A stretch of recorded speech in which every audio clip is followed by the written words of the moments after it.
تہجد کی نماز بلند آواز سے پڑھیں یا آہستہ، تہجد کی نماز سری میں پڑھیں یا جہری میں، جبکہ جہری میں پڑھنے میں دل زیادہ لگتا ہے۔ محمد امین چائنا۔ دیکھیں تہجد آہستہ پڑھنا بھی جائز ہے، بلند آواز سے پڑھنا بھی جائز ہے، بلکہ سورج غروب ہونے کے بعد، سورج طلوع ہونے سے پہلے جتنی بھی نمازیں ہیں جہرن بھی جائز ہیں آپ کے لیے، لیکن افضل کیا ہے سرن پڑھی جائیں۔ اور باقی تہجد میں ہے نا، اگر آپ کا دل لگ رہا ہے جہرن پڑھنے میں تو جہرن پڑھنا پھر افضل ہے آپ کے لیے۔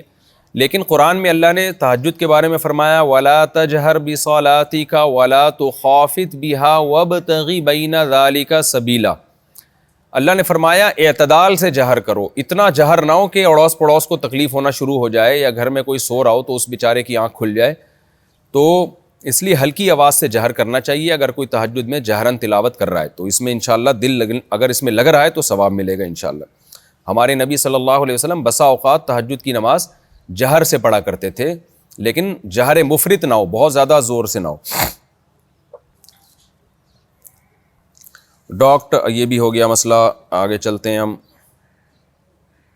کھانے کے بعد ہاتھ اٹھا کر دعا کرنا، کیا کھانے کے بعد ہاتھ اٹھا کر دعا کی جائے گی یا بغیر ہاتھ اٹھائے؟ نور محمد کوئٹہ سے۔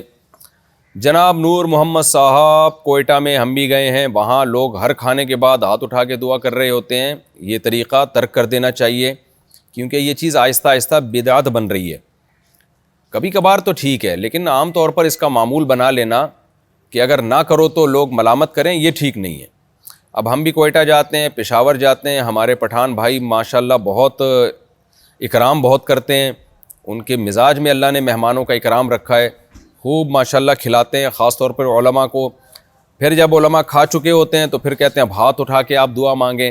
اب اگر دعا نہیں مانگیں تو آپ کو پتہ ہے پھر نمٹنا بڑا مشکل ہوتا ہے، ان کو غصہ آتا ہے۔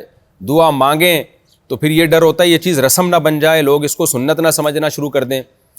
تو خوب سمجھ لیں کہ رسول اللہ صلی اللہ علیہ وسلم سے مختلف موقعوں پر جو دعائیں منقول ہیں، جیسے اذان کے بعد کی دعا، سونے کی دعا، اٹھنے کی دعا، مسجد میں داخل ہونے کی دعا، مسجد سے نکلنے کی دعا، تو یہ تمام، اس طرح کھانا کھانے کی دعا، کھانا ختم کرنے کی دعا، تو یہ تمام دعائیں ہاتھ اٹھائے بغیر ثابت ہیں۔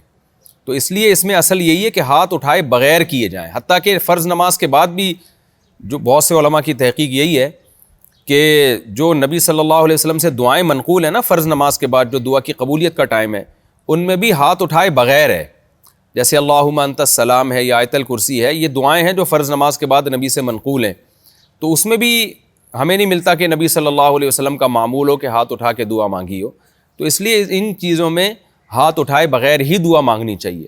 ہاں کبھی کبھار انسان جوش میں آ کے یا خاص تضرع کرنا چاہتا ہو ہاتھ اٹھا کے مانگ لے تو کبھی کبھار کوئی حرج نہیں ہے، لیکن اس کا معمول بنا لینا اس میں یہ نقصان ہے کہ لوگ اس عمل کو سنت سمجھنا شروع کر دیتے ہیں اور فرض سے زیادہ درجہ دیتے ہیں۔ اب آپ دیکھیں نا کسی مسجد میں کوئی امام فرض نماز کے بعد ہاتھ اٹھا کے دعا نہ مانگے نا تو اس کی امامت ہی کینسل ہو جائے گی، اتنا فرض سمجھ لیا لوگوں نے، اس کو معزول کر دیں گے۔ اور دعوتوں میں اب یہ رواج ہو گیا کہ لازمی ہاتھ اٹھا کے دعا مانگی جا رہی ہے، تو ایسا نہیں ہے، کبھی کبھار تو ٹھیک ہے، لیکن اس کا معمول بنا لینا ٹھیک نہیں ہے۔